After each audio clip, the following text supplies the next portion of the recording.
Hi, welcome to the Afrocentric Woman. This is going to be a quick story time so that I can give you an example of what it looks like when these guys are looking for free labor and expertise. So there's this younger guy. He's like actually in his mid 30s, which is way younger than what I usually date. But he seemed really eager, so I was like, yeah, whatever. Let me give it a try. If I have some spare time here and there. So we've gone out twice, and both times of us, like the first date and the second date, and we talked a little bit in between time. He's gone on and on about his apartment and how it's not really decorated and he doesn't really know and he's stuck and you know he even insinuated at one point about like shopping around for like some stuff. Anyway, long story short, he's basically hinting at me just trying to like help him decorate his apartment. As for me, I'm just smiling and nodding and encouraging him that I'm sure he'll figure it out. I'm sure you'll find your personal style. I'm sure you'll figure out what it is that you like. I'm certain things will come together in due time. I'm just pretty much blowing off these insinuations of like me decorating your apartment. I really honestly think that the benefit of a woman's touch inside of a home is kind of like a wife. I really feel as though that is a wife gift. And I just don't think that you should just be gifting the guys, the gift of like your feminine essence in a home versus like a so-called girlfriend. And I really thought it was interesting how he worded it like he needed a girlfriend because like there's things that he wants to like attain in his life. One of which was like decorating this apartment and somebody to keep him company besides his cat. And it was just very much so like to me it just sounded like a bunch of work. Um as far as like why he's looking for a quote girlfriend. And it's interesting, like he's not looking for a girlfriend because he has something to share or an abundance of something in his life, like an abundance of time. Like I have extra time, I have an abundance of energy to invest into a woman's life. I have an abundance of resources and money to invest in a woman's life. He, he's looking for a girlfriend because he actually has deficits that need to be filled, and that's why he quote wants a girlfriend. And I feel like that energy is kind of like anybody would do. Anybody willing to do this work can be my girlfriend, right? Anybody that's willing to do these things would be my girlfriend. And also the way he mentioned girlfriend was like as though anybody would care. Like Like it was just in his mind, maybe because of pick meism, I don't know. But in his mind, like his girlfriend was like this coveted role that all these women should just be vying to get it because it's so special. And you know what your prize is for being his girlfriend? A lot of work. Okay, a lot of work. He is a whole piece of work. And I was thinking to myself, he could just hire an interior decorator. There are people that actually do this for a living. There are people who you can hire a woman to be your interior decorator and she can pick out the furniture for you and tell you about what paint colors you should use and help you pick out artwork, and or they could just literally do the whole thing. You could give them a budget and they could just do it all in a weekend's time or something. But he doesn't want to spend that money. He wants to find some girl and I guess present her with an opportunity to like work for him as his girlfriend, and she should be so happy and take on this role and then like decorate his apartment. Um yeah. No. That's it just really wasn't appealing. And then I think the other thing that he's looking for is free therapy. He has like a really low self-esteem and a low like self, like he's just he's got a lot of issues, but he just seemed to me to have a low self-esteem, and he had a lot of insecurities that he wanted constant reassurance about. I got the impression, and in fact, if I talk to him again, which I don't know if I will, but if I talk to him again, I may just very candidly ask him if he's been watching like these manosphere like videos on like dating, because he seems like he might be watching them. In all honesty, uh they're not going to help him. But if he would want me to help him, I would never do it for free. He would definitely have to pay me.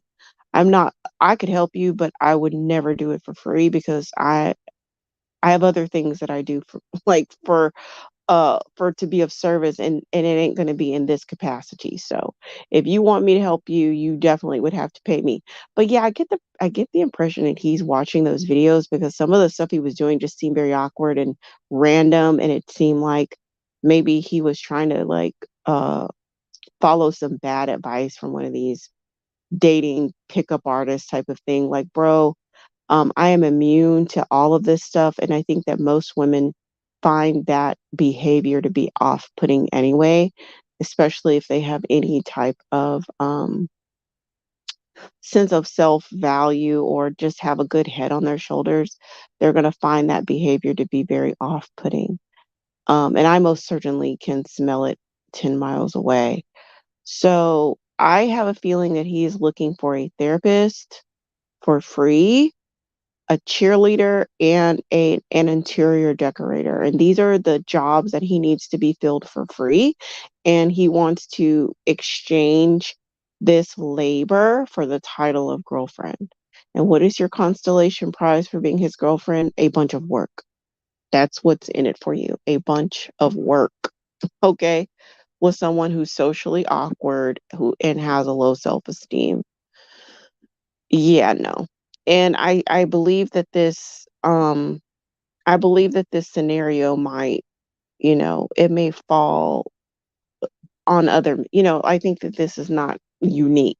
I think there's a lot of guys out there looking for free labor and looking for various other things to extract. And so a lot of times they have an agenda. They may say you're a gold digger, but they're digging for a lot. They're digging for various different things, and it may not always be sex. It could be some other form of labor that they want to extract from you, and they feel like that you should just do it because, well, you have the title of girlfriend, therefore you should do this work.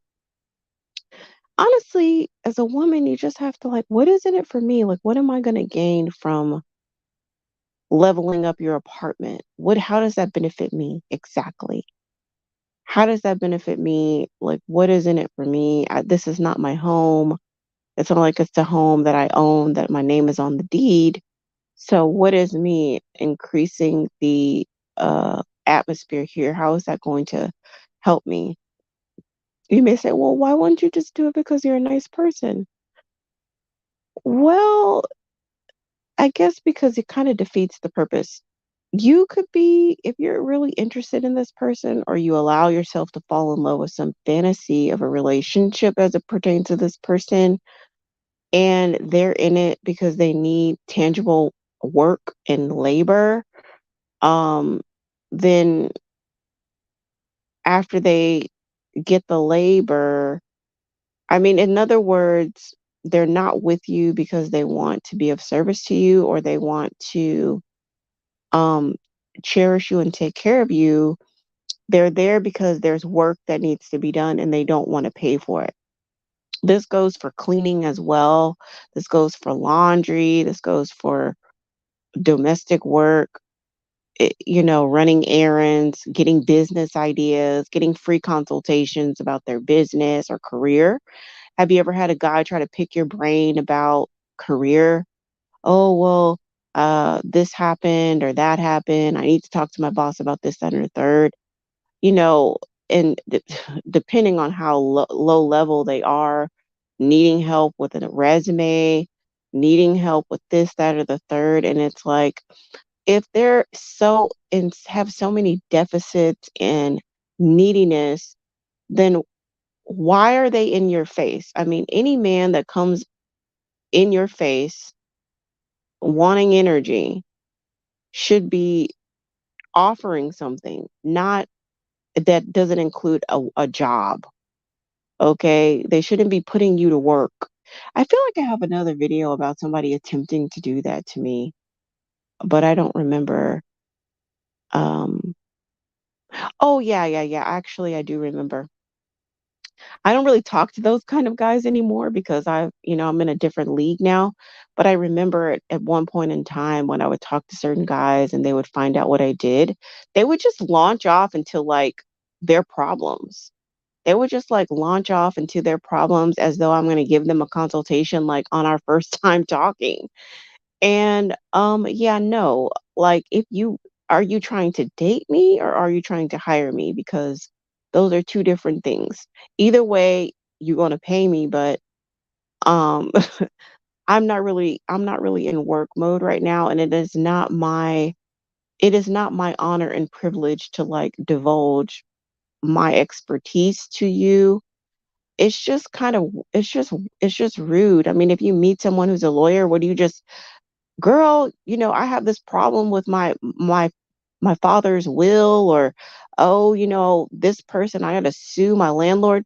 I mean, like they're just meeting you. They didn't sign up to try to give you a legal consultation. And it most certainly is the same way when it comes to dating. But a lot of these guys have it so twisted. Maybe they've been in contact with so many pick me's who feel like it's their privilege to be of service to men that they don't even know really well and who haven't benefited them in any way, that they just get to work right away. They can get to work in a variety of ways, either divulging their expertise, helping them solve problems, running errands for them, watching their kids, picking their kids up, all kinds of service that is like, girl, this is team too much. This is team too much. Like, what are you doing? You're not benefiting from the situation at all. There are certain things that should be within the confinement or within the benefits of an actual beneficial relationship and a committed relationship. And I do think that there should be things that are saved for marriage. Because if you're giving away all these things, and if there's a culture of giving away all these things for free, what is the point that these guys would ever get married if they could just get certain wifely benefits for free? Then, you know, what's the point? Um, so anyways, as far as a point of advice, I would say this: if you find yourself in a scenario similar to this, you can be kind and encouraging without feeling obligated that you have to do any work. Okay? Like I said, I just dodged literally every insinuation that I should offer him any type of feedback about his apartment or how he should decorate it, or most certainly wouldn't be going to any type of furniture stores and walking around. Listen, if anybody's going to be doing any shopping for furniture, it will be you taking me shopping furniture for my place, not the other way around. Okay, even if you're buying it, it's the expertise, it's the design eye that is not free.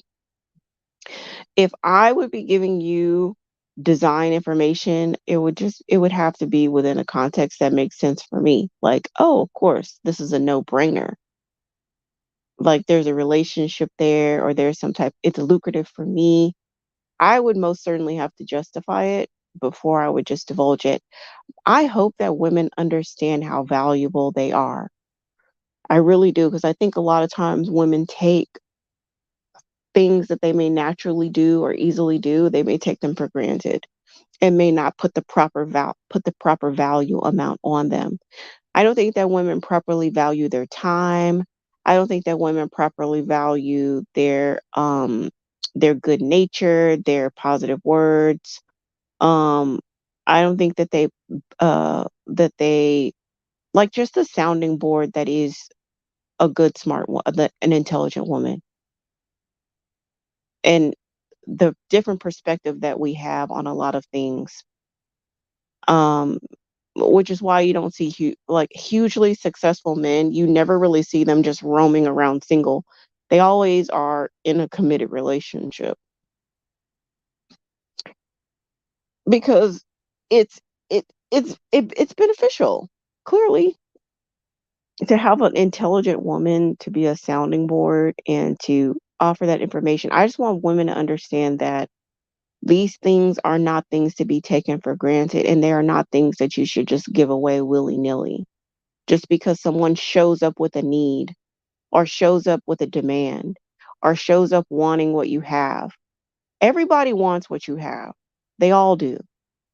But are they willing to put in the work to get the reward of what you have? That's the question. Make them work for it and make sure that it's an exchange that is lucrative to you as a woman. It is not a privilege to divulge your gifts for the stankin' title of girlfriend. That is not equal. That is not um that is not Tinder. Okay? It's not legal Tinder. That is not an acceptable transaction at all. Like it's just not. And also, I would redefine what is the duties of a girlfriend, or what is the duties of someone who is dating. Your duty list should be very short. Okay, look cute, be fabulous. I mean, that should be the list. I mean, you know what I mean? You shouldn't have a long list of things that you have to do in order to be a quote good girlfriend. It should be a very short list of things. Okay? Show up, look cute, and receive.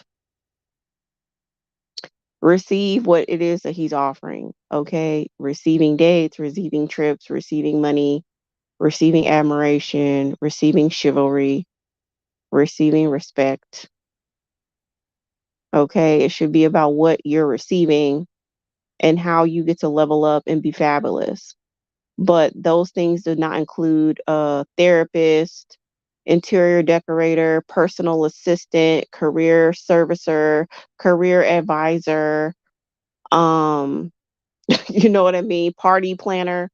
Come on, let's talk about entertainment. I mean, having someone plan a party, oh my gosh, that is such an art, and it is such a gift that um that's why sometimes successful men definitely look at those types of things, like how social are you? Are you socially connected? Are you um are you a good host and a good guest? Because your social skills help him ultimately. And so those are the benefits of having a good wife. But why should you be planning events and you're a girlfriend or somebody he's dating? He could hire a party planner, but he wants to give that duty to the wife, to the girlfriend, or to somebody he's dating. You see, like it shouldn't. If it's a lot of work, I can already tell you it's a raw deal. Like it shouldn't be work dating. Okay. Now, when it comes to maintaining beauty, that's a lot of work is involved with that. I gotta go get my nails. I'm gonna get my nails in tomorrow. Y'all know I've been painting my nails on my lives forever, but I'm kind of tired of doing it. It's just I want to probably do like gel or something so it can last for a longer period of time and look cuter. It always looks cuter when they do it at the salon. Anyway, it's work to just maintain your beauty. It's work and it's money. So your primary quote unquote work that you should be doing should be work on yourself, not work. The relationship shouldn't be a bunch of labor and burden. The relationship should be an opportunity to shine and to be admired for the beauty and hard work that you've done, for all the refinement that we've been talking about over the last couple of days. It's an opportunity to celebrate that refinement and beauty. It shouldn't be a bunch of job descriptions that you have to fulfill. If he really wants all these things built in, the party planner, the career advisor, the sounding board, the business advisor, the interior decorator, et cetera, well, he should be presenting you with like insurance plans, life insurance, your name on a deed, you know what I'm saying? To where it makes sense that you would have that level of work, you see, and then it's a little bit more fair. But to have absolutely no security and to be basically supporting yourself, you shouldn't be working on anybody. You shouldn't be on anybody's payroll for free. Okay? Because I promise you, a lot of these guys are devious and they know what they're doing. They're very agenda driven and they're trying to achieve an agenda and they feel like they can get it by doling out some title of girlfriend, then they'll do it gladly. And it doesn't mean anything besides them trying to get this free labor. Okay? Mango Pill says, I had a guy try to pick my brain about the industry I'm into to help him out with his business, and it was so weird. I blocked him. He was blowing me up about it. Yeah, they do that. They totally do it. And you just have to there's different ways that you can avoid those conversations or postpone them. And it doesn't even have to be like a confrontational thing like I'm not doing this. I'm saving this for my husband or something. I mean, if you have to get to that point, you do, but there's a lot of different ways that you can kind of redirect them in a kind of in a subtle way. Just be like, well, what do you think you want to do? Well, how do you feel about it? Just turn it around on them and just be positive. Like, I'm sure you're gonna figure it out. You're so smart. You are so smart. I'm certain you're gonna figure that out. Everything will eventually come together. It's gonna come together soon. I'm sure. Or just listen and be like, oh wow, that's food for thought. Yeah, I can really see that. That would be troubling. Interesting. And just change the subject. Okay, into don't let anybody corner you into feeling like you just have to like be on work, be working. And let me tell you this, if there's anything that someone's asking for you that like people are normally paid for it, especially when it comes to a guy, if he's asking you for something that people are paid for, that's definitely a cue to redirect the conversation and redirect the energy. Because you don't want to get in the habit of constantly performing free labor. I think there's so many women that used to get it so twisted, like they'd be so excited, like, "Oh my gosh, my boyfriend wanted me to help him decorate his house, and I picked out all the pillows, and I decorated the bathroom, and da da da da." It's like, girl, some other woman is gonna be in that apartment in like 3 months or less, and he's gonna probably tell her that he did it all himself. Like, don't be dumb. Don't be dumb. Okay. Don't do it. Don't do it. And I know it's definitely hard for Black women because we're so resourceful and uh we see a problem, we want to neutralize it, we want to get the job done, and we just want to resolve the situation. And but you really have to hold back on that, because that way people don't take you for granted. And people, the more you value your time and the more you value your expertise, and the more protective you are about your time and expertise and labor, then it shows other people that you're not free, and you're not about to just be engaging in free labor all the time, because it's some privilege to be of service, because it's not. You know what I mean? It's not a privilege to be laboring for free. It should always be an exchange. And this is why, like, inherently, even when we're not trying, we are um, providing a vital service of just being supportive and positive and encouraging and ego stroking. And that's why you don't get to hang out with us for free. Like, if you're with us, you're going to be spending some kind of money some way or another, because there's no way I cannot help you by being around you. By the sheer fact of me being around you, I'm helping you in and of itself. I can't be around you without helping you some type of way. Either I'm making you look good, people think you have money. That happens all the time. When I'm with a guy, he can have $2 in his pocket, which that never happens. But I'm just saying, let's just say a scenario. Even if he has $2 in his pocket, if he's walking around with me, people think he has money. Immediately. People respect him immediately because they think he has to have money to get somebody like me. So you see what I'm saying?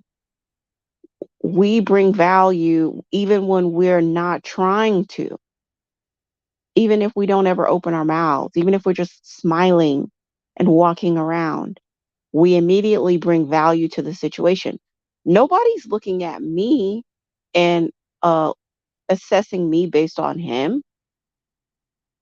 They're not like, oh, she must be, I don't know, she must be fill in the blank because she got him. No one thinks like that. They think I'm pretty, but that's completely independent of him. I'm stylish, independent of him.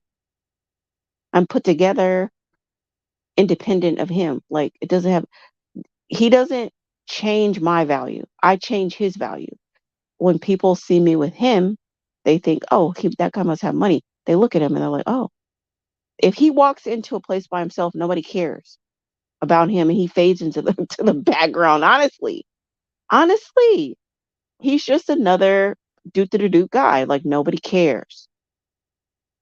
Nobody really thinks too much about it. They don't really ascribe much to him.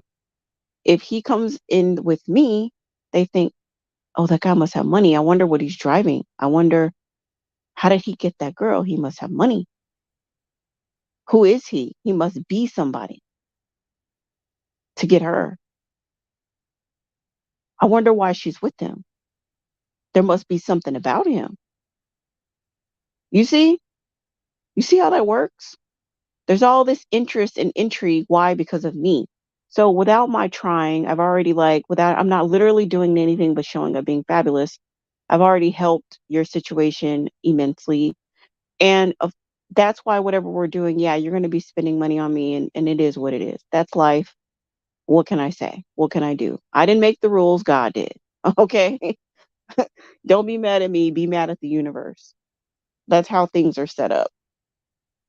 So that is why we don't do the freebie stuff in the beginning, because we need to know that you're able and willing and enthusiastic about being generous towards us as women. And we need to find that out quickly and immediately, not down the line. I'm not about to give you a bunch of my time and then we see down the line if you're generous. No, we're going to be finding that out immediately, because you reap the benefits on date one.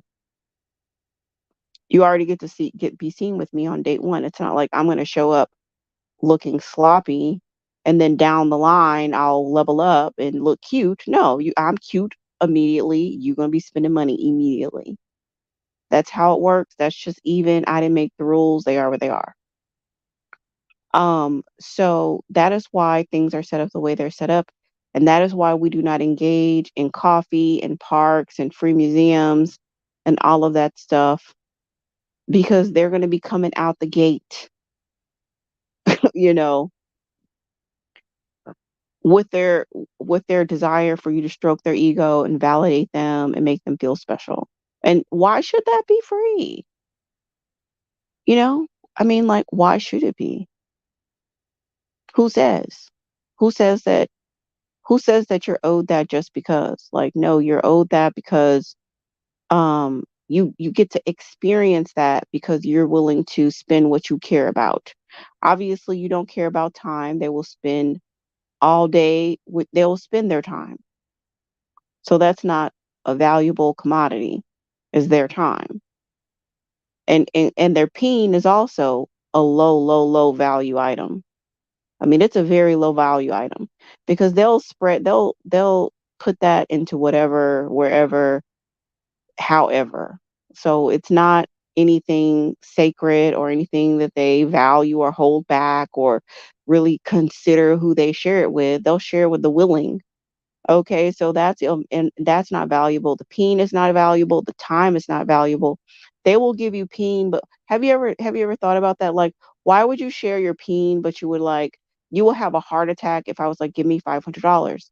So therefore, your peen is worth less than $500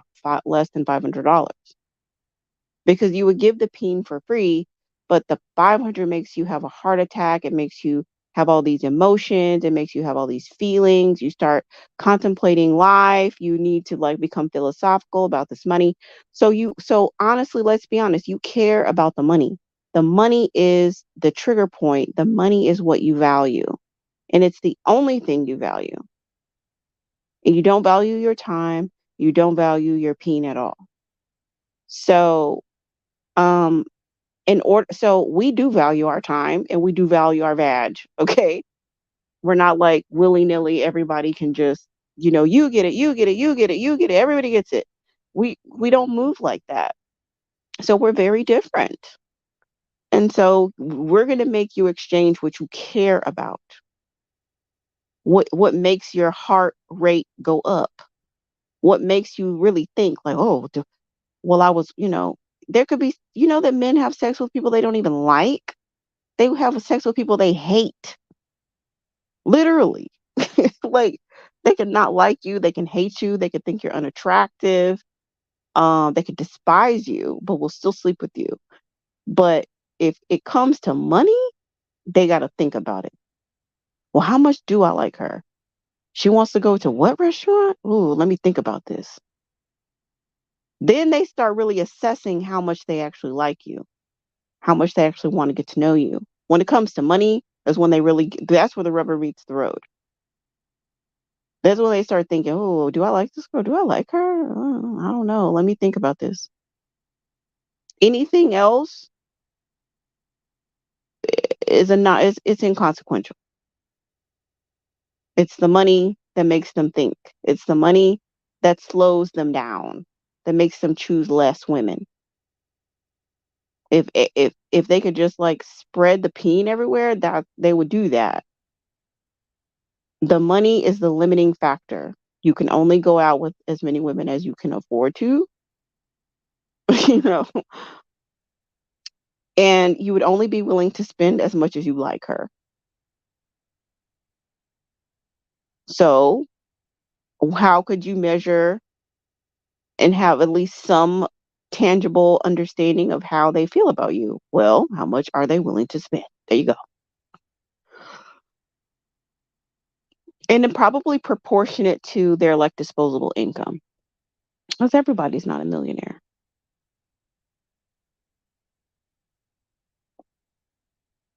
So that just, depends on like what level you're at and where you're trying to go and, who you're trying to see. But it should be proportionate to disposable income. And that will give you it's not a complete picture of how they feel, but it's it's a major portion. It's a major portion of how they feel. So what am I doing? I mean, I am encouraging you to put value on your labor and value on your intelligence and your mindset and your expertise in all fields and all areas, including dating. Don't abandon your sort of like buffers and boundaries and stuff because you're in a dating relationship and you think that, oh, well, I'm dating him, he's entitled to everything. No, he's not actually. Well, I like him, so I should just, give him everything. No, you shouldn't. Things should still be proportionate to the status of the relationship. And I mean, and even within a marriage, you shouldn't be in servitude within a marriage. If you're in servitude in any type of way, like dating, um, marriage shouldn't be like, oh well, now I'm just in servitude to my family. Like, continue to be a woman and continue to be self-serving. I believe your family would benefit from a happy woman as opposed to a burned out, haggardly, straggerly, sick and sickly servant. Okay. So you still have to find a way to be a woman first before you even engage with family life. I didn't realize, I think I've really mastered this on a lot of levels because I mean, clearly y'all know I do care about being a mother. I mean, and I love it. I think I'm doing a pretty good job. But that is like not my whole thing, you know? Like I was a woman before I had a kid and I'm going to still be a woman. Eventually she will be grown and raised on her own and like I'm not going to give up my identity as a woman because I'm a mom. I'm a mom too. I'm a woman and a mother. Eventually, you know, woman, mother, wife, but none of like mother or wife would never make me abandon being a woman. And it's never going to make me be like self-serving. I mean, it's not going to make me stop being self-serving. I'm still going to serve myself first before I start trying to serve other people. I'm still going to do that. That's my plan. And one of my immediate goals is to get a housekeeper. Um, I'm hopefully I can get one before the year is out to come like at least once a month because I know like before I get into a serious relationship, I want to already have a housekeeper. So that way, depending on how things go with that relationship, it won't be a shocker to him that I don't clean. Like I don't really clean like I'm not like a full-time cleaner. So don't expect that of me. Okay? Don't expect that of me. I'm not a full-time cleaner. I have a lot of other things that I do, and there are people who professionally clean who do a really good job at it. And I just think it's too much. I think it's just it's unrealistic. Some of the the responsibilities that I think that women put on themselves that makes the stress levels go up, the feelings of inadequacy go up. It's just unrealistic. It's unrealistic expectations of themselves, especially once they have children. So it's like you really think that you're supposed to keep your house spotless. You're supposed to be involved with your be involved with your family, support them, be involved at the school, be an excellent parent, look good, stay fit, have a healthy marriage, have a healthy relationship, um, be involved with civic organizations and stay on top of everything. And you think you're supposed to do all that by yourself. That's crazy. You can't. It's impossible. And to think that you're supposed to be operating at 100 cylinders of all those different roles all the time is a recipe for implosion. It's impossible. One thing I can tell you is the bigger your vision and the bigger your mission, the more of a team you're going to have. That's kind of the mantra that I'm telling myself. It's a mantra that I'm telling myself right now. It's the reminder that I have because rather who's on my team or not, I have a vision of like what would my life look like if it's fully staffed the way it really needs to be. And to recognize that it's all there are positions there are support positions within my life that have yet to be filled, but they're positions to be filled. Okay, one of which is housekeeper. I do have like a rotation of nannies that help me. There's a position for um I'm looking for a personal assistant. I was thinking about trying to do personal assistant and a business assistant in the same person But the more I think about it, it's just like, yeah, no. My personal life is becoming so expansive that it could really it really is another job. It really like all my social events, all the organizations that I'm involved in, all the PTA stuff, all of the neighborhood stuff, all of the civic stuff, all of the household management. I mean, event management in and of itself for me, my life is a job. It's a job. I'm doing the job right now, but I can't continue to do this job. I cannot continue to event management. It's too much. My calendar management and event management is a job for a personal assistant that I'm doing. I'm my own personal assistant right now, but it's immense. It's vast.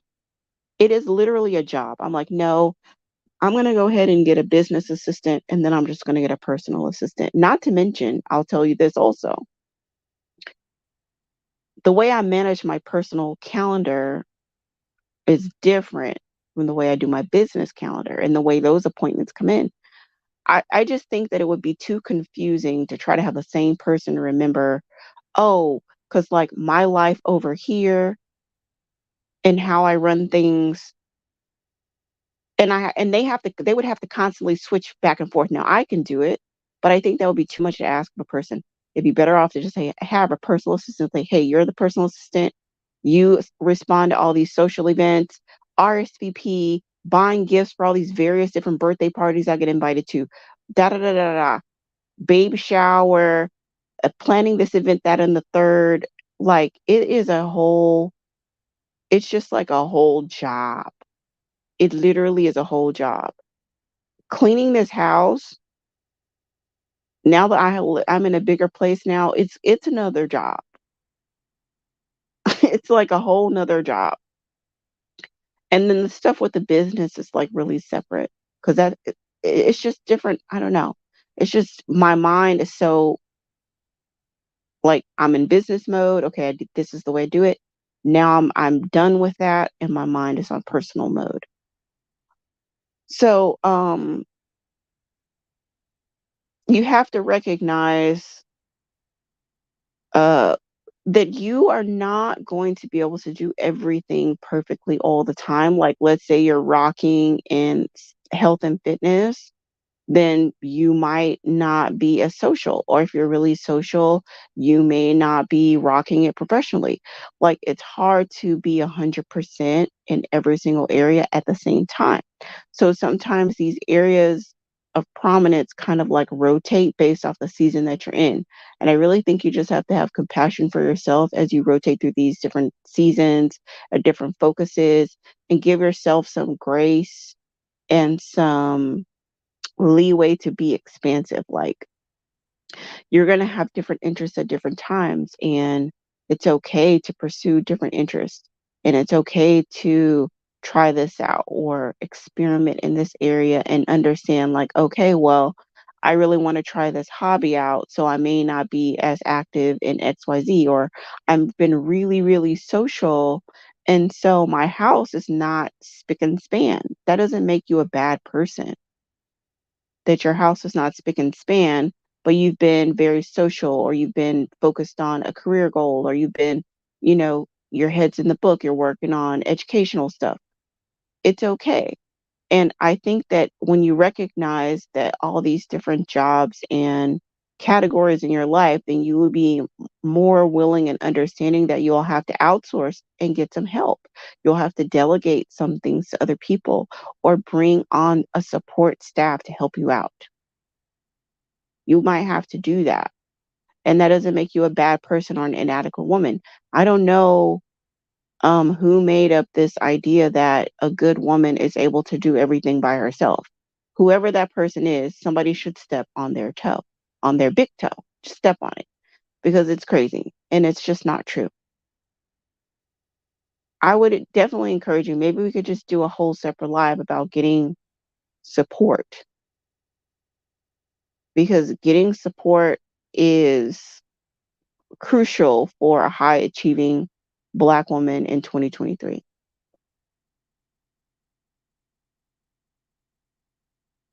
rather it be um rather it be a personal assistant, meal prep, uh accountability coach, um uh help around the house, domestic, gardening work, uh somebody to help you with your car, whatever. You know, be open to the idea, even if you're like, oh, I can't afford this, I can't afford that. Well, you never know when you can, or you never know to what level you can. See, for me, that's why I said I'm just going to have a housekeeper come for me once a month to kind of like do a deep clean and dust and do the things that I cannot do on a day-to-day basis. And also, I just want to get in the rhythm of having a housekeeper. I just want to get in the rhythm.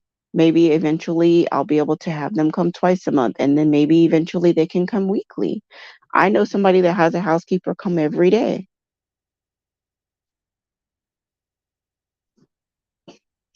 And he's about to go to the US Open, and he think anyway, I'm still working on him, but he's going to have to understand that yeah, if you want my time and attention, you better be willing to extend some of this lifestyle over to me, because otherwise I'm not interested.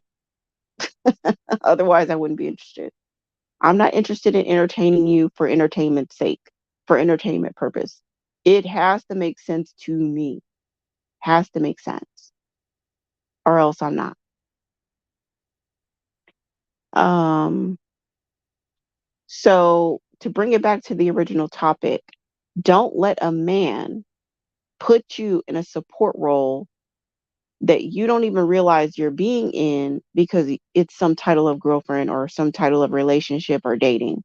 And you just fall into these support roles for him, and he knows what he's doing and he knows what he's extracting, and then you're unknowingly doing it because you have erroneously attributed these duties to a relationship. A man that really likes you and cherishes you should be taking work off of your plate, not putting work on your plate. Okay? He should be coming in and, oh, well, let me help you with this. He should be taking work off of your plate, not putting work on your plate. He should be making your life easier, not more complicated, not more difficult, not more stressful, but easier. It should be leveled up. It should be like, wow, now I get to do extra stuff. Now I have extra resources. Now I have somebody to help me, da da da da, if something comes up. Not, oh, my boyfriend needs me to do this, and oh, my boyfriend needs me to do that. And okay, the other way around. It should be the other way around. You should be benefiting. You should just be able to exist, and that should be enough.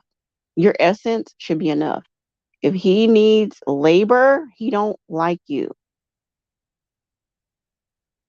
If he needs your labor, he does not like you. If he needs your money, of course he doesn't like you. If he needs your couch, he does not like you.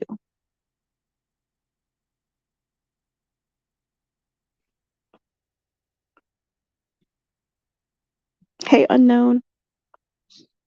Because I was thinking, ladies, the other day about just this femicide and all the stories that come across my desk. New Orleans is really bad right now. I think a woman is dying like every other day. A black woman is being offed every other day in New Orleans, something like that.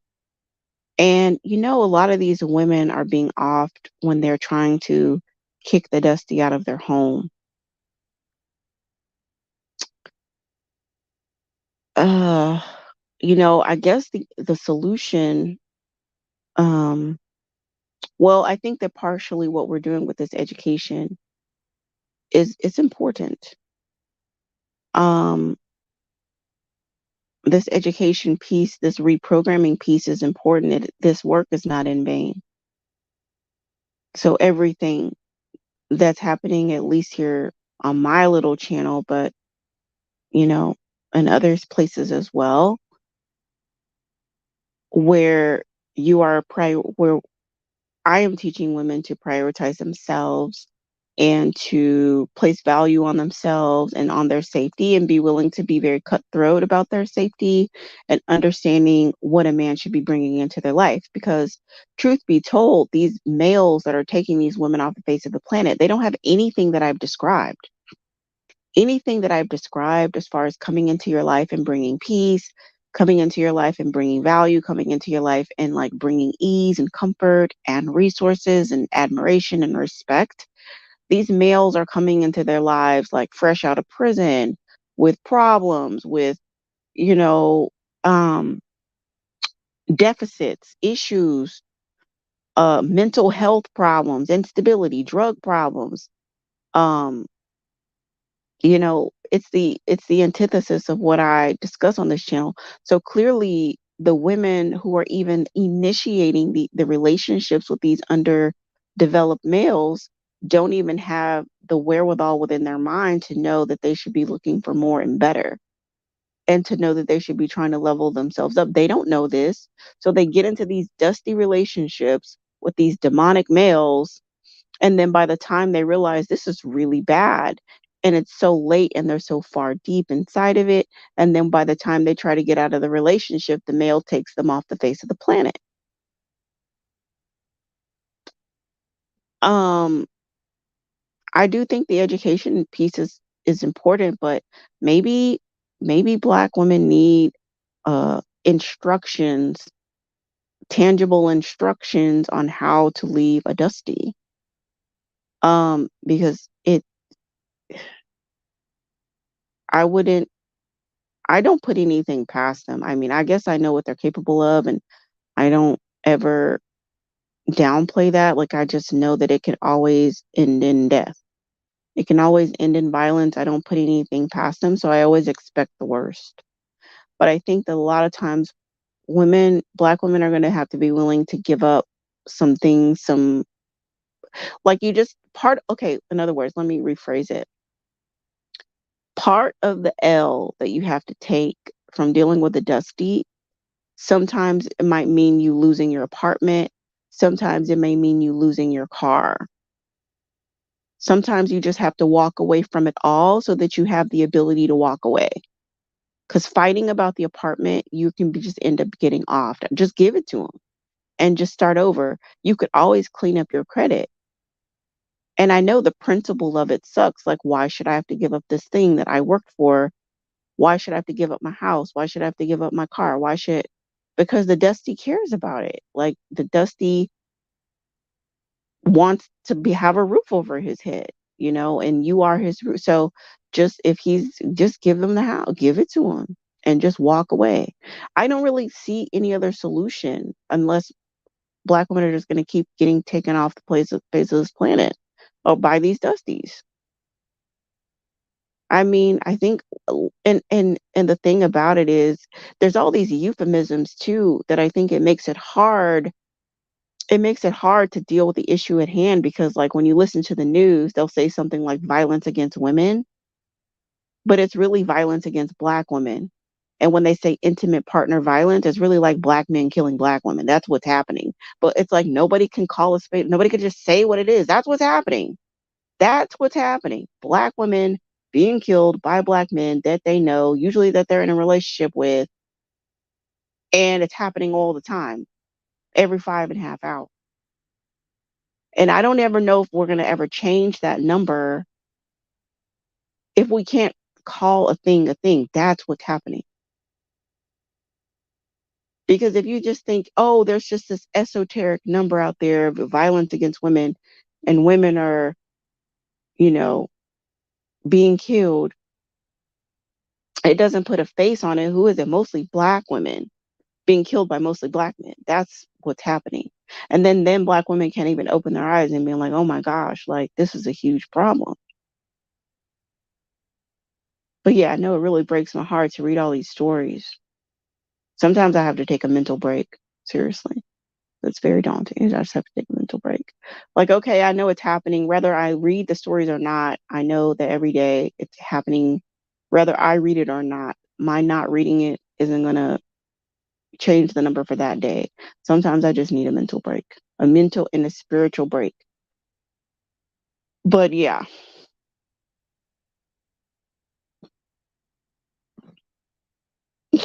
yeah. Unknown says a black woman's home needs to be a sanctuary for her peace, not a halfway house for males. Yes, I agree. And so that really comes to, I think that it's going to take practice for black women to stop being people's counselors. I think that that's a good first step because if you understand that, you know, it's not our job to be somebody's therapist and counselor and social worker, then you would realize that the relationship is not even viable from the beginning, right? If someone is in need of mental health services, then they're probably not the best candidate to be dating. You know what I mean? You know, and I mean, it sounds so straightforward, but there's a lot of black women that see that as an opportunity, to I don't know what they see it as an opportunity as, but they will see someone who's clearly mentally unstable and feel as though they should be involved with this guy. And the ironic thing about all these women being taken off is that, and I think Mocha Mommy was talking about this the other day too, like supposedly all these provider men are like nefarious, evil, people, you know. And it's like, yeah, you don't really see a lot of well-off men like taking out the women. It's usually the destitute that are taking the women out off the face of this planet. They have nothing to lose, nothing to lose. And one of the most dangerous kinds of dusties is a dusty that has been to prison because a dusty that has been to prison doesn't want to go back.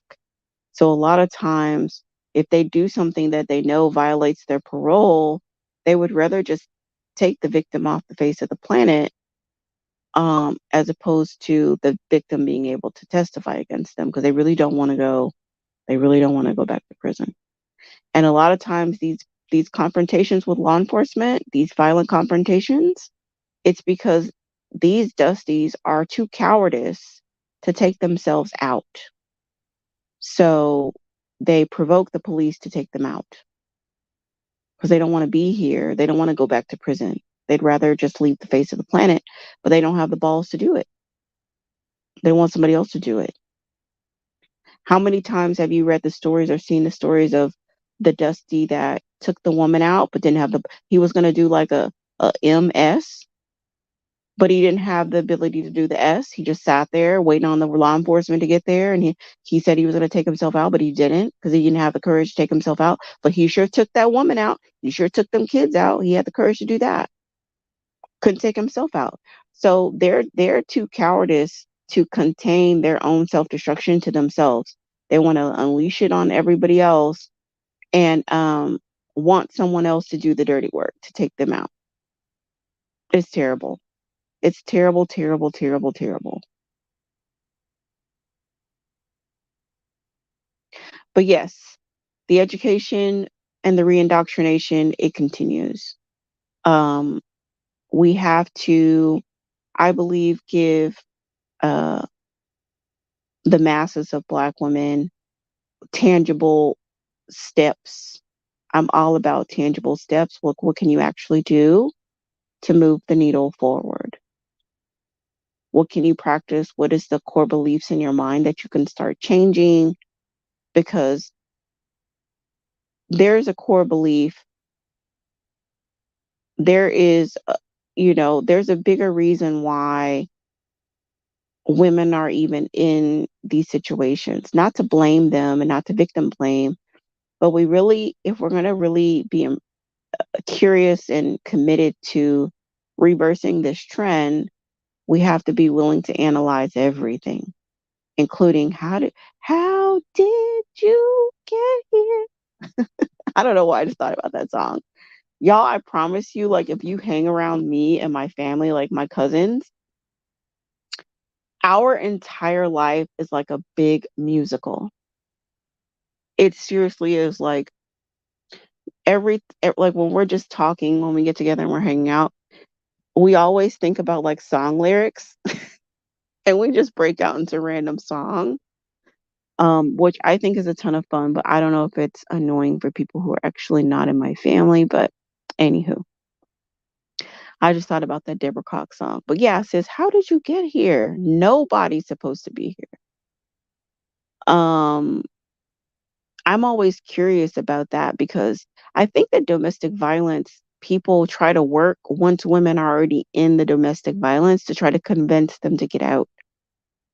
And that's so hard because of all the brain, like all the brainwashing and the abuse cycle, the cycle of abuse. It's such, the the love bombing, the making up, the da da da da, the build up, the tension, the violence, and like that whole cycle. It's hard to pull women out of that cycle once they're already in it. But I'm always curious, I, like I know he hit you, but what about the insults 6 months ago? What was in your mind? How did you make that okay in your mind when you were being insulted 6 months ago? Those are the questions that run through my mind. When he told you he lost his job, and oh my gosh, y'all, there's so much information online, just like watching some of these like groups and stuff of women complaining about dating situations. And I'm just looking like, yeah, he borrowed $5,000 from me and never paid it back. Y'all watch out. And it'll be like five other women chiming in talking about he borrowed 5,000 from them too. And I'm just like, so okay, so let's back up here. I want to understand here. I want to understand. When he opened up his mouth to ask you for $5, let alone 5,000, what made you go into your account and transfer them? Like why did you do that? What do you think a relationship is with a man? What do you think you're entitled to as a woman? And what do you value? Are you valuing the warm body? Are you valuing the title? Help me understand. I want to fully understand this whole scenario. I'm sorry you got scammed. I'm sorry, do, do, do, do, do, do, but I really want to understand your mentality. I want to understand how that wasn't an immediate block. Hold on, let's back up even further. When the bill came on date number 3 and he said he left his card at home and you pulled out your card and happily paid, and that was the beginning of this entire saga, why didn't you separate your food out, pay for your food, dismiss yourself, and never see this man again? Why, like, what, how did you process that in your mind? What did you tell yourself? How did you justify this? How did you make this right in your mind? Because I want to talk about what led up to this $5,000. Not the $5,000, what led up to it.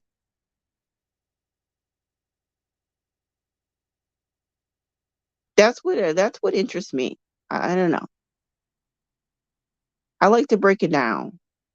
I want to break it all the way down because I want to understand the mentality because there's a mentality behind this behavior.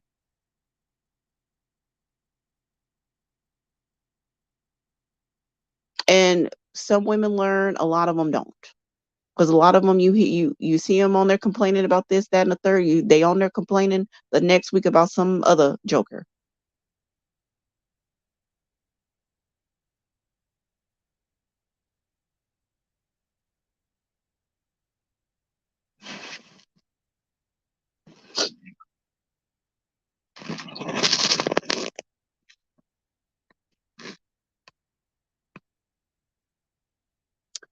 They also believe the Dusties when they say people of other races won't be welcoming to Black women. They don't want to surround others at all because then we'll have something to compare them to. Yeah, I think there's some Black women that believe that too. And that's a self-esteem issue, I think. That's something that's very unique to Black women because I don't think I can't think of any other group of women who would think that they wouldn't be appealing to everyone. You know what I mean?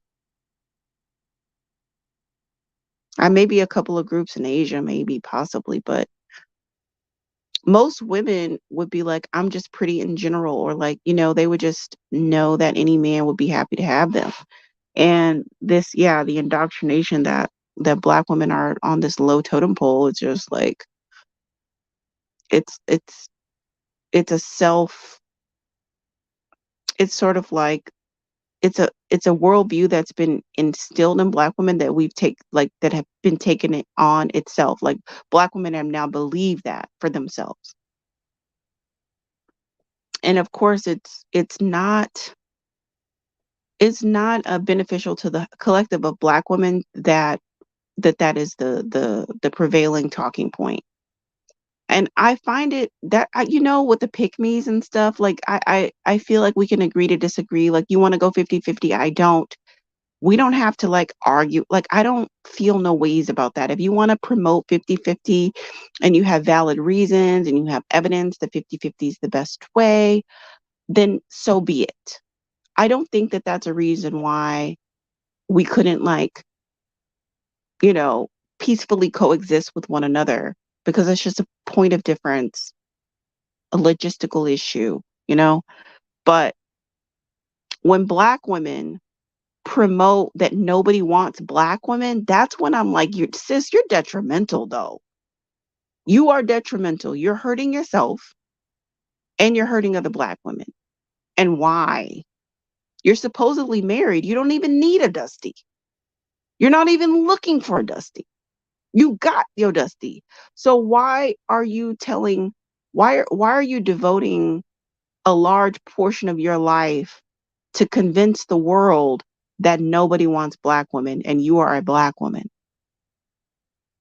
What's in it for you? I was thinking the other day, I would really want one of them to explain it to me. I want to understand what is in this for you. I want to understand what you're getting out of this. And I want to understand what is your purpose. Why did you wake up today and create this content? What was your motivation? What are you trying to achieve? I want to know tangibly. Don't speak to me in euphemism. Speak plain English to me and explain this to me. Because a curious mind wants to know. We want to understand your motivation. I'm sure I'm not the only one.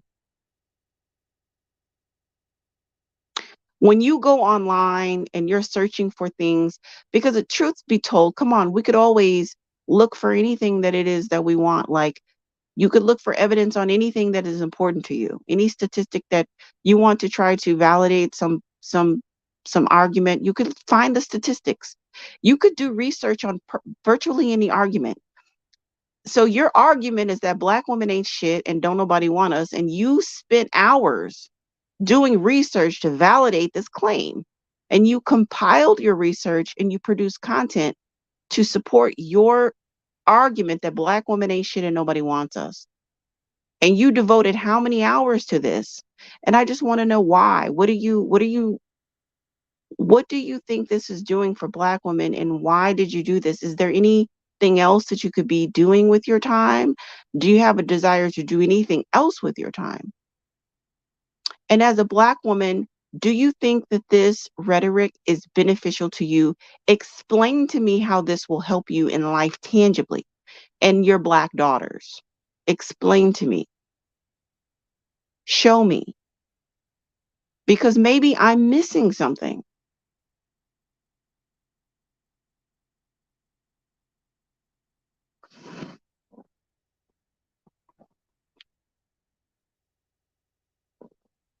Well, as for me in my house, I will sing the praises of Black women.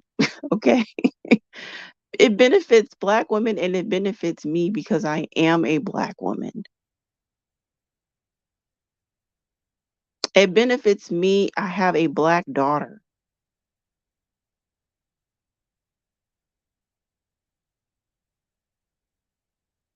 So, yes, I will kindly sweep the shortcomings of Black women under the rug, and we will deal with that in a productive and constructive way. But I'm not here to convince Black women that they ain't shit. I'm here to convince Black women that they are the shit and that they are everything. Like, if I have extra time, why am I gonna shit on my own self?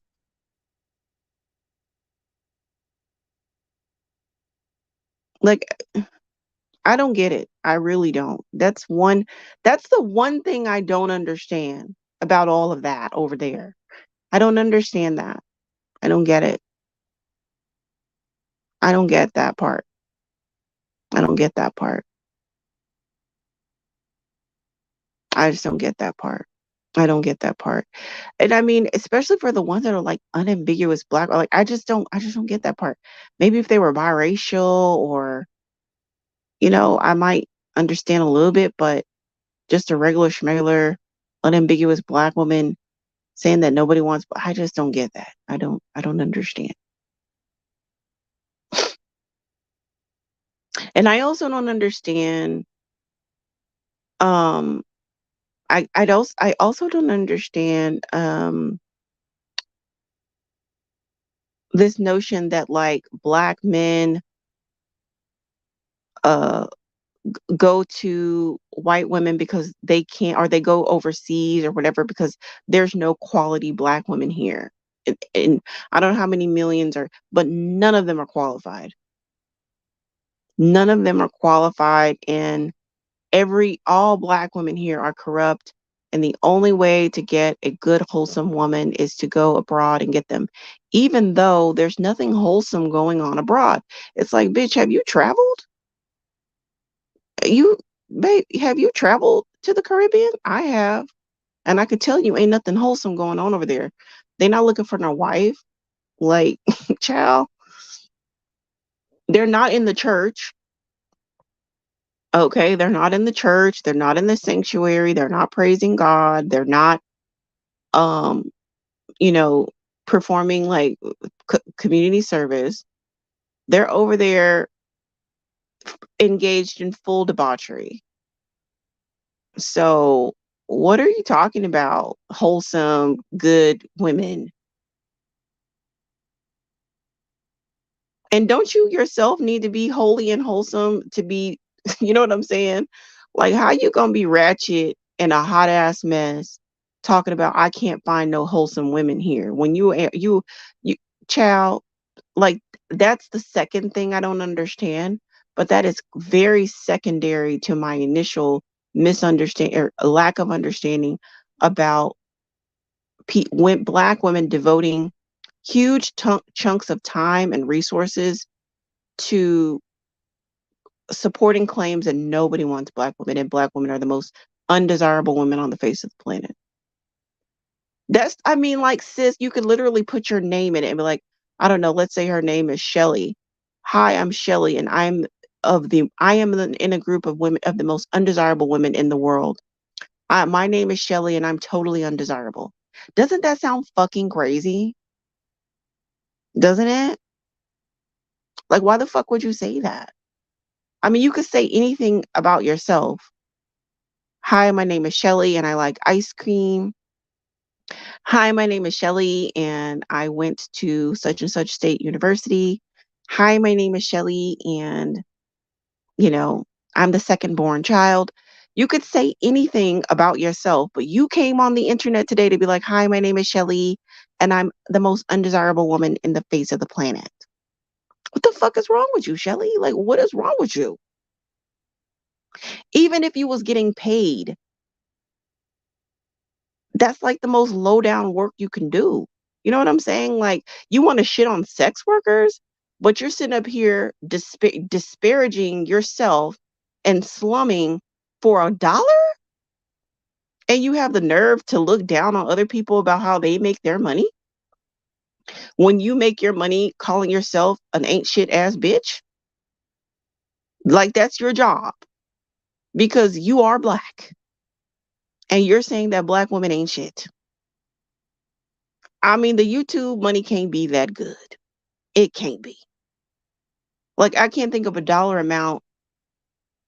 Nah, ain't no dollar amount that I'm about to get on here and tell somebody that I am not worth nothing, and I'm the most undesirable woman on the face of the planet. There's no amount of money. I'm not about to do that. I'm not fit to do that. Like, don't you have any self respect? Where's your self respect?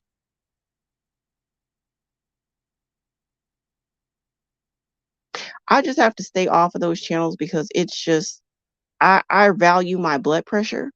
Okay, I value my blood pressure and my heart rate and my stress levels, and so it just unleashes a spirit of confusion over me because I don't understand it and I can't make sense of it. And so it makes my blood pressure go up, makes me stressed out. So I just stay away. I know, and sometimes I'm like, I wonder if they're still shitting on black women.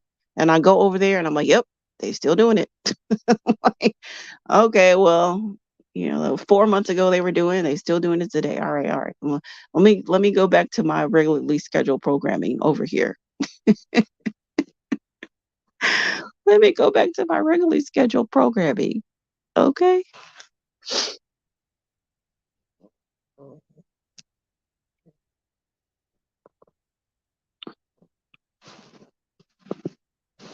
Mango Pill has a theory. She says so that they convince everyone that nobody wants black women.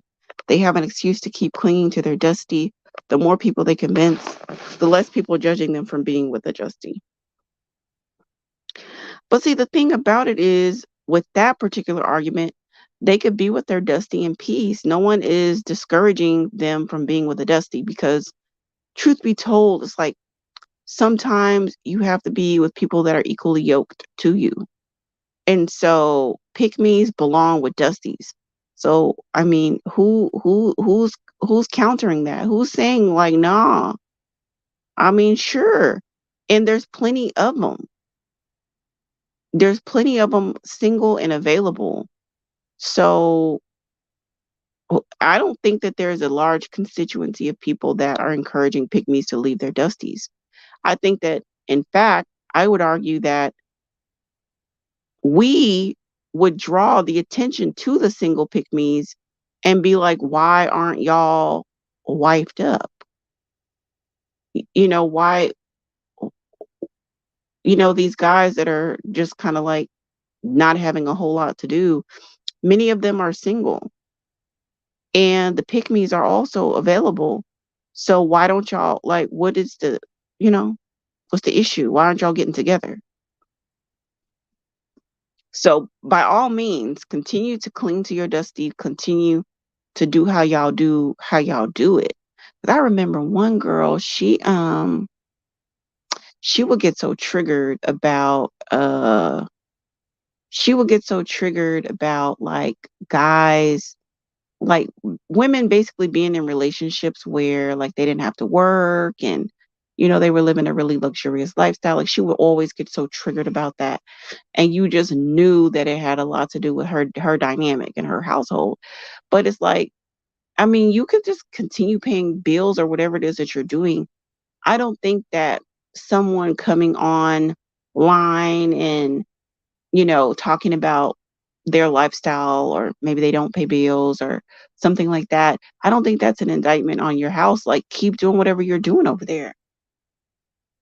But she would get so triggered and come out and be like, gold digging this and gold digging that. And um, you can be in a great relationship and it doesn't have to be like that. And my man, and then sometimes, I could tell she would be triggered because she would post some of the most basic stuff and she would like want it to be luxury, but it really wasn't. It was just like really basic. Um, really, really basic. And I just think there was like some jealousy there. I think there was some jealousy there because she didn't have a lot of stuff that the other ladies had. And she would be in these luxury spaces with her basic life and her basic dusty. And she would just want women to ooh and ah. It's like, girl, listen, okay, over here in the luxury space, we don't value a title. Okay, I'm talking specifically about the Black girls in luxury space. We don't value a title of m- marriage. Like, okay, yeah, so y- you paying half the mortgage, I would marry you too. So, you know what I'm saying? Like, that isn't anything to brag about, but I could tell she would get so jealous and triggered when women would be living a life that I think she wanted to live, but she wasn't.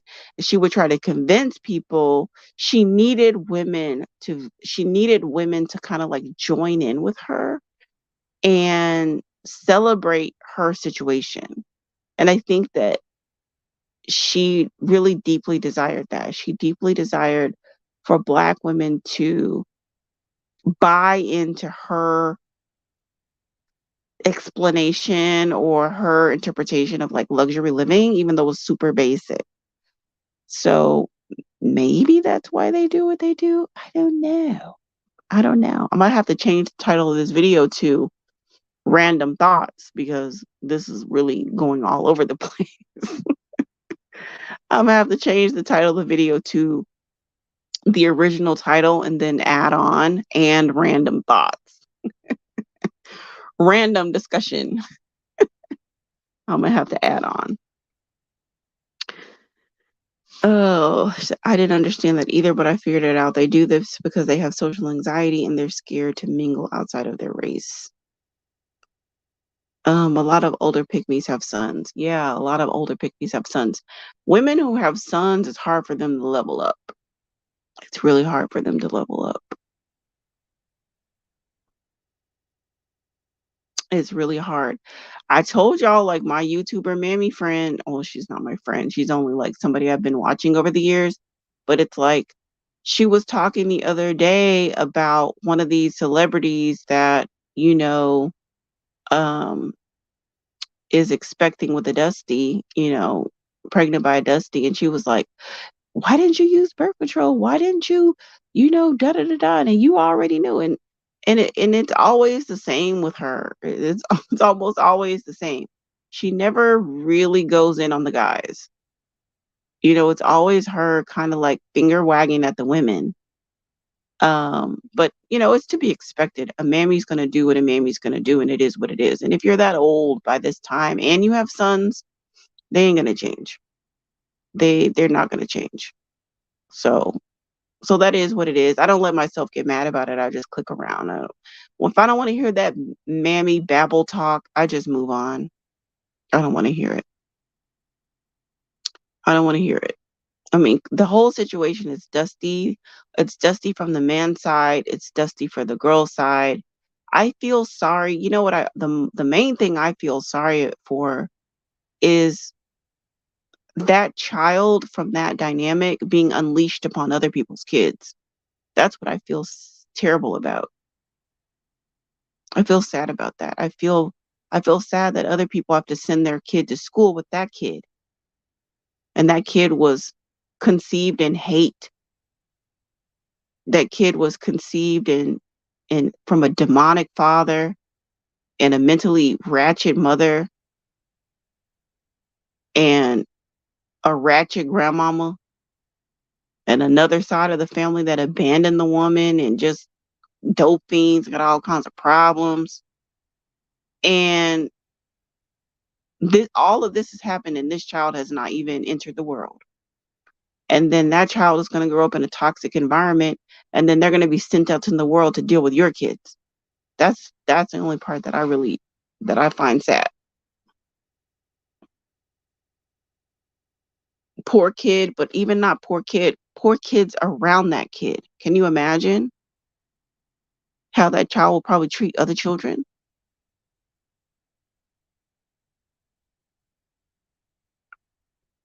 Anyway, y'all, I'm gonna let y'all go. I had no idea I was gonna be on the line this long.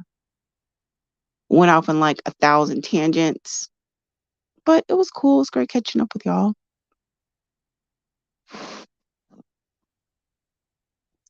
Let me go back up to this other comment. If Black males are the only option, then Pick Me has a prize when she has a Dusty. But if she recognizes other options, she could have done better and did not win. Mm. Yeah, I can definitely see that. I can definitely see that. Yeah. Yeah, because I think we really saw that dynamic with the whole um Ebony. What was Ebony's last name? I'm forgetting her last name. Ebony and Iyanla. We really saw that come to the forefront.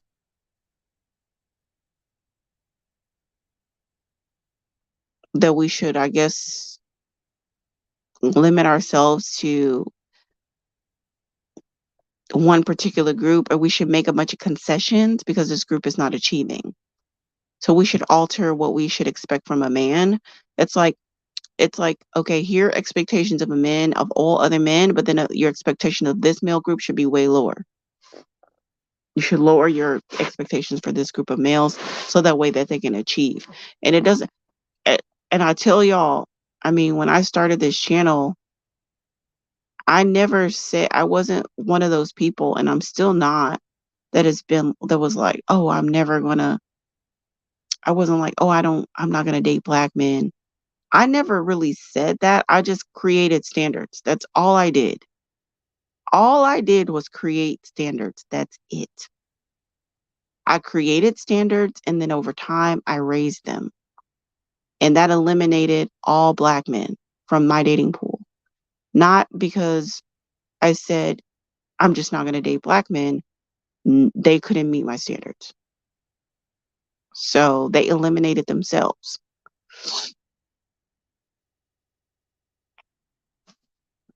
This continues to not be a divestment channel. It continues to not be. Because that is not the whole point of what I do. That's not the point of what I do. I don't clown and roast black men all day. That's not what I do.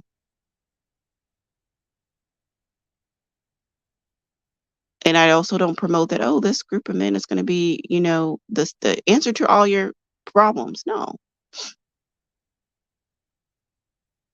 The purpose of this channel is to increase the self-worth of black women and the self-esteem, the self-worth, encouraging level up and encouraging abundance and guidance and tips on beneficial dating. And so usually once women engage with that, there's been other women on this channel that I've chatted with on private and whatever, they've disclosed certain things. And they had no intentions of eliminating black men either. But once they created standards, they were all eliminated. Usually, if you create between 1 to 3 basic standards, most black men you won't be able to date them. It could be between 1 to 3 standards. They will not even be able to meet that.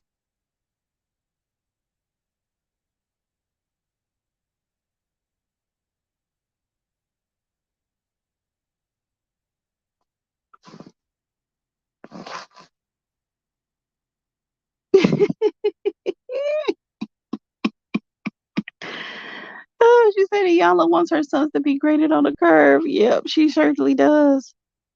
Oh my gosh. I needed that laugh. Yep, she really, really does. It's such a shame.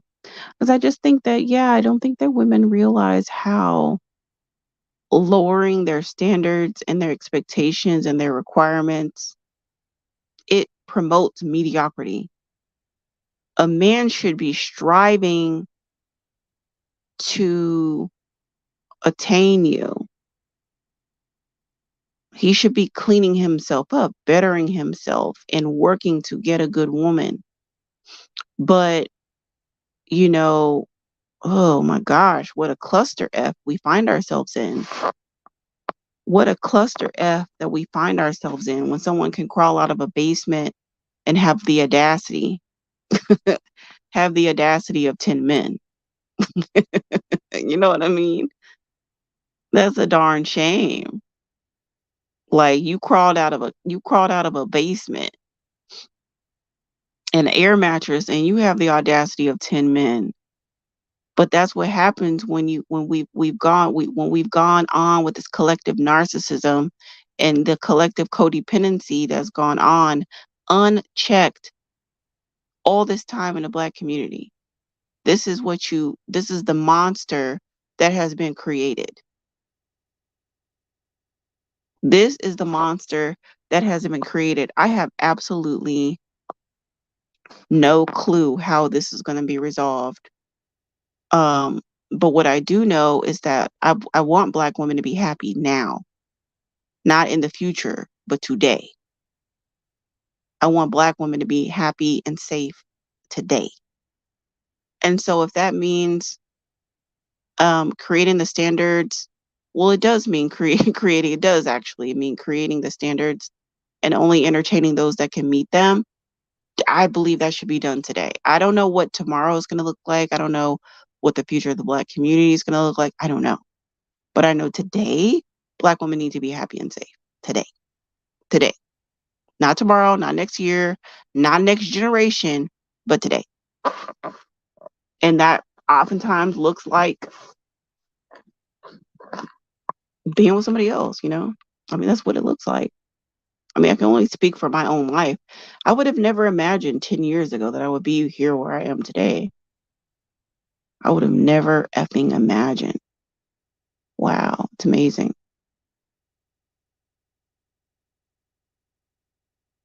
It is amazing.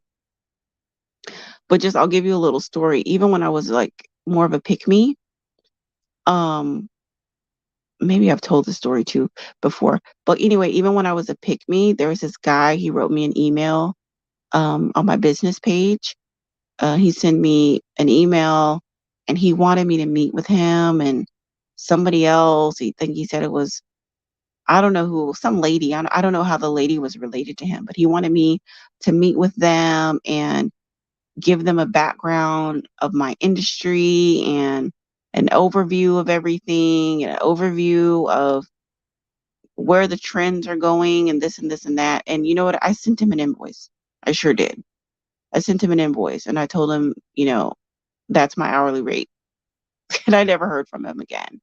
So even as a pick me, I mean, I just kind of felt like, who are you? I don't know you. Like, you just rolling up on me. And I felt that he felt that I should be elated to sit down with him and explain all these things. And I just kind of felt like, is this like a consultation? Because I charge for that. So here's an invoice. I think just because people show up to your doorstep needing something doesn't mean that you need to be the one to fulfill it, whatever it is that they need. And, no one's entitled to your time or expertise or energy. Nobody, nobody's entitled that, well, my name is John, therefore you owe me, an hour of your time. Like, no, actually, no, I'll pass. Actually, I'll pass on that.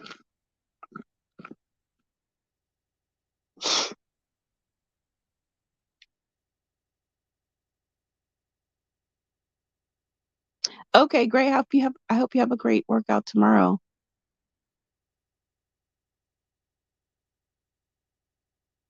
Oh, polo would be good. Um, oh, one little tip that I was going to give you ladies, as you kind of level up and start going to different spaces, kind of think about come up with a story about why you're there and practice the story before you go. Um, I think that when you're social climbing, you need to social climb quietly and you need to social climb inconspicuously. And so that it looks like it makes sense that you're there. Because people are sensitive to that. People are sensitive to people breaking into their society. They're they are sensitive to people breaking into their circle. They're, you know, they're they're sensitive to that. So make sure that you have a reason why you're there. Come up with a backstory and practice it before you go.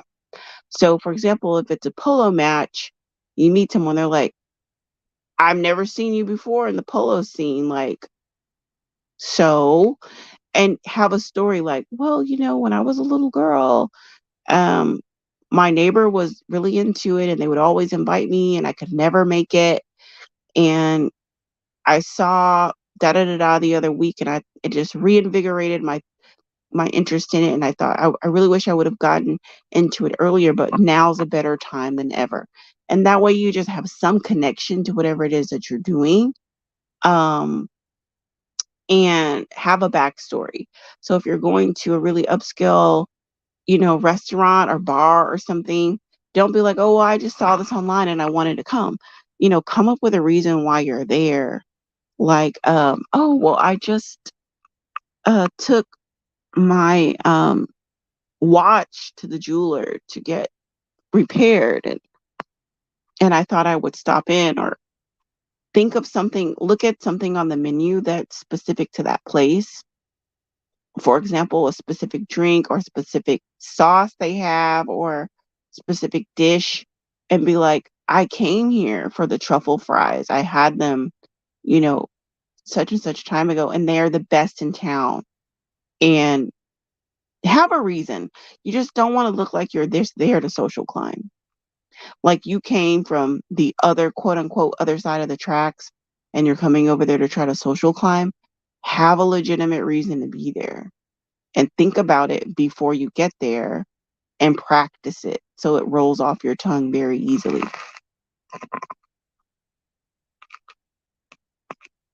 I wouldn't say I wanted to try a dish. I would say you've already tried it and you came back specifically for that because it's the best. They're the best in town. Something like that. Just come up with a reason why you're there in case it comes up. It may not, but in case it does, you're going to be ready with your story. You're going to be ready. So, yeah, maybe we can do another video on social climbing. I was looking at a polo match the other day and I was like, oh my gosh, I wish I could go. But I had to just be honest with myself and be like, I'm extended to the max.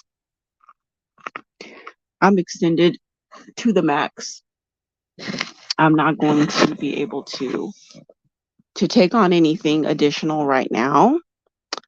There is um there's like a foreign car meetup thing. It's like really nice cars. Like think Bentley, Aston Martin, think that level of car, Maserati.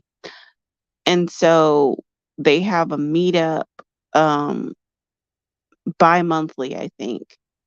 And I'm gonna try to go to the next one.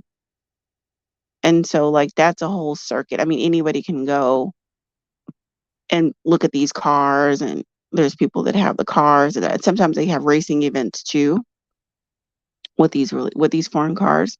And I'm like, I've got that. I've got the symphony. I've got the golf association. I've got PTA. I've got everything going on in the neighborhood. As much as I would like to go to the polo match stuff, I don't have time. And honestly, um, just educating myself with like opera and symphony and stuff like that, it's already learning a learning curve enough. You know? Because if I were to get into polo, I'd have to learn everything about polo.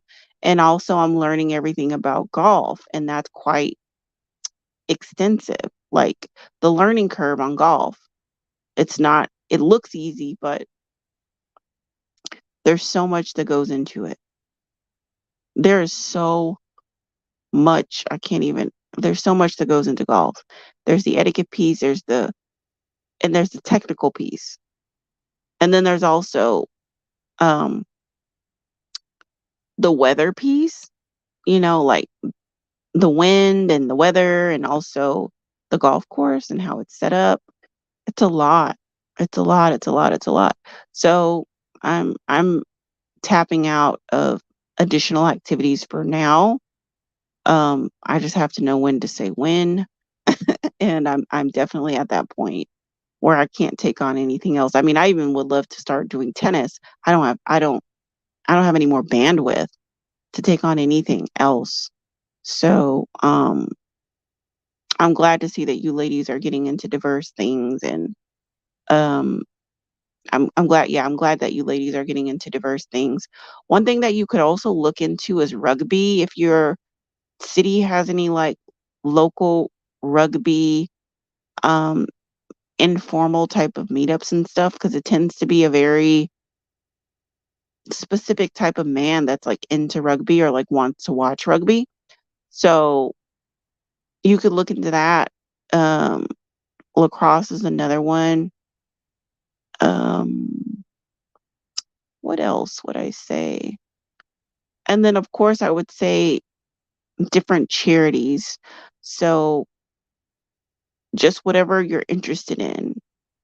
Could be like a cancer association. It could be something for your local town, like a big organization that's doing a lot of good work. There's 9 times out of 10 gonna be some type of donor network associated with, um there's gonna be some type of donor network associated with that charity that has some type of event or something. There was an associate of mine the other day that went to a charity event.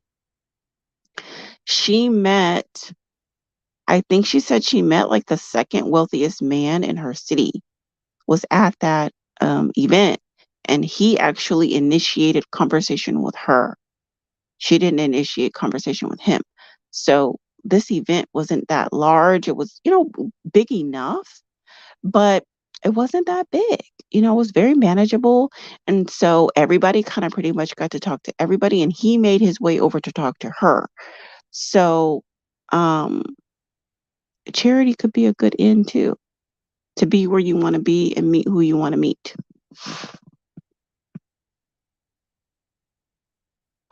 So, anywho, I think I'm rambling because I'm tired. I'm going to let you lovely ladies go. We will talk very soon. I hope that y'all have a blessed night or whenever it is that you're listening to this video. Okay, bye.